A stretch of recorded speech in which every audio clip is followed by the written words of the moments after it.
Good morning everyone and welcome to SDGIC groups.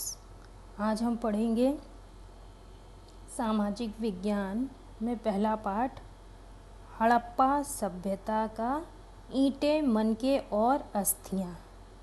ईंटें मनके तथा अस्थियाँ। ईंटें तो सब आप लोग जानते ही होंगे। मनके क्या होता है? मनके मैं बताती हूँ कि जो आपने माला देखी होगी अक्सर, तो उसमें मोती होते हैं या फिर कुछ भी जो भी पिरोया जाता है माला में, उसको हम कहते हैं मनके। तथा अस्थियाँ, अस्थियाँ हो गई आपकी हड्डियाँ, हड्डियों को हम अस्थियाँ कहते हैं। तो हड़प्पा सभ्यता जो है हमारी सबसे पुरानी सभ्यता है। इसको सिंधु घाटी सभ्यता भी कहा जाता है। इसके अंदर हम पढ़ेंगे ईंटें मनके और जो भी उसमें अस्थियाँ पाई गई थी उन सब के बारे में आज हम सीखेंगे। तो हम पाठ शुरू करते हैं। हड़प्पाई मुहर। ये देखिए इसमें चित्र में दी हुई है हड़प्पाई मुहर। भी हम इस चित्र को भी एक्सप्लेन करेंगे इसी किससे। संभवतः हड़प्पा अथवा सिंधु घाटी सभ्यता की सबसे विशिष्ट पुरावस्तु है। जो हड़प्पाई मुहर हैं वो सिंधु घाटी सभ्यता की सबसे विशिष्ट, यानी कि विशिष्ट मतलब सबसे स्पेशल, पुरावस्तु, पुरा मतलब प्राचीन, वस्तु मतलब सामान, सबसे पुरानी स्पेशल जो वस्तु हैं, सामान है, वो हैं सिंधु घाटी सभ्यता की क्या है? हड़प्पाई मुहर, जो कि आपको इस चित्र में दिख रही है। सेल खड़ी नामक पत्थर से बनाई गई इन मुहरों पर सामान्य रूप से जानवरों के चित्र तथा एक ऐसी लिपि के चिन्ह उत्कीर्ण हैं जिन्हें अभी तक पढ़ा नहीं जा सका है। सेल खड़ी एक पत्थर होता है, उससे इन मोहरों, ये जो मोहरें हैं ये आप देख रहे हैं, इससे हड़प्पाई की जो मोहर थी वो बनाई जाती थी। उसमें जानवरों के चित्र होते थे और एक ऐसी लिपि मतलब भाषा होती थी, वो भाषा के चिन्ह होते थे जिसको आज तक कभी कोई भी नहीं पढ़ सका है, क्योंकि उसको कोई भी नहीं पढ़ सकता है वो भाषा, इस वजह से आज तक उसको कोई भी नहीं पढ़ सका है। फिर भी हमें इस क्षेत्र के उस समय बसे लोगों के जीवन के विषय में उनके द्वारा पीछे छोड़ी हुई पुरावस्तुओं, जैसे उनके आवासों, मृदभांडों, आभूषणों, औजारों तथा मोहरों, मतलब कि हम इसको लिपि को नहीं पढ़ सकते, लेकिन फिर भी जो उस टाइम का हमको सामान मिला था, जैसे कि जो प्राचीन वस्तुएं मिली थी उनके द्वारा छोड़ी गई, उसमें आवास हो गए, उनके घर हो गए, मृद भांड हो गए, मृद मतलब मरे हुए, भांड मतलब शरीर, है ना। आभूषण हो गए, जो गहने वो लोग पहनते थे, औजारों का प्रयोग जो करते थे, और मोहर, ये सब चीज़ों से हमको जो है उस समय की जानकारी मिलती है। अब हम देखेंगे कि हम हड़प्पा सभ्यता के विषय में और क्या अब हम देखेंगे कि हम हड़प्पा सभ्यता के विषय में क्या और कैसे जानते हैं। मतलब हम देखेंगे इस लेसन में कि हम कैसे हड़प्पा सभ्यता के बारे में और ज़्यादा जान जाते हैं। हम ये अन्वेषण करेंगे कि पुरातात्विक साक्ष्यों की व्याख्या कैसे की जाती थी और इन व्याख्याओं में कैसे कभी कभी बदलाव आ जाता है। मतलब कोई ने लिपि नहीं पढ़ी, लेकिन तब भी उन साक्ष्यों के हिसाब से जो भी हमको वस्तुएं वहाँ मिली हैं, साक्ष्य मिले हैं, उनकी हम किस प्रकार से व्याख्या करते हैं और वो व्याख्या कभी कभी कैसे चेंज हो जाती हैं, बदल जाती हैं। निश्चित रूप से इस सभ्यता के कई पहलू आज भी हमारी जानकारी से परे हैं और हो सकता है हमेशा ही रहें। मतलब बहुत सी ऐसी चीज़ें हैं उस टाइम की, हड़प्पा सभ्यता की, जो हमने देखी तो हैं परंतु हम उसकी जानकारी अभी तक प्राप्त नहीं कर पाए हैं और ऐसा लगता है कि हम कभी भी प्राप्त नहीं कर पाएंगे।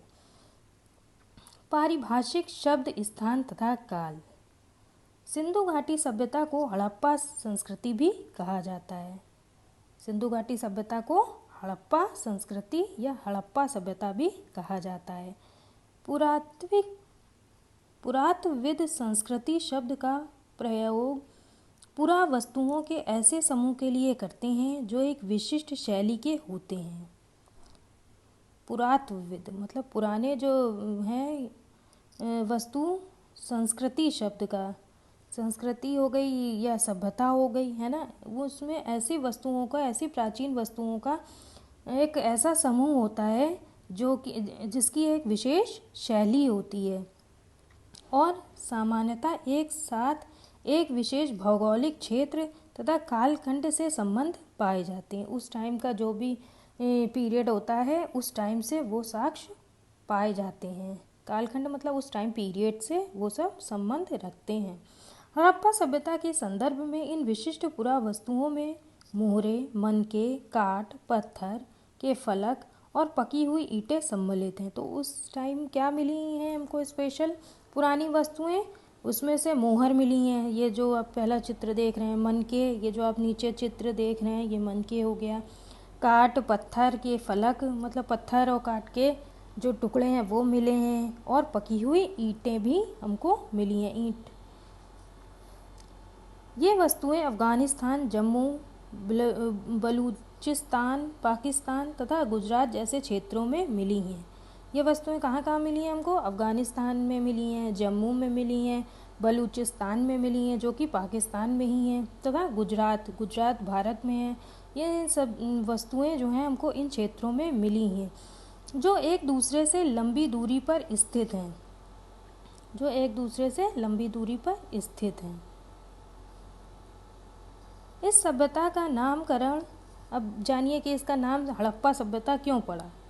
इस सभ्यता का नामकरण हड़प्पा नामक स्थान, एक जगह थी हड़प्पा, उस के नाम पर इसका नामकरण किया गया, जहाँ पर संस्कृति पहली बार खोजी गई थी के नाम पर किया गया। हड़प्पा सभ्यता या हड़प्पा जो एक जगह थी वहाँ पर ये सारी वस्तुएं मतलब मिली थी और वो पहली जगह थी जो खोजी गई थी, तो इसीलिए इस पूरे टाइम का नाम को हम हड़प्पा संस्कृति या हड़प्पा सभ्यता के नाम से जानते हैं। इसका काल निर्धारण लगभग 2600 और 1900 ईसा पूर्व के बीच किया गया है। इस टाइम पीरियड के बीच में इसका काल निर्धारण मतलब इतने समय से लेके 2600 से लेके 1900 ईसा पूर्व तक हम इस काल को क्या कहते हैं? हड़प्पा काल। इस क्षेत्र में इस सभ्यता से पहले और बाद में संस्कृतियां अस्तित्व में थीं जिन्हें क्रमशः आरंभिक तथा पर्वतीय हड़प्पा कहा जाता है। जो इसके पहले की संस्कृतियां थीं उसको क्या कहा जाता है? आरंभिक या पर्वतीय हड़प्पा कहा जाता है।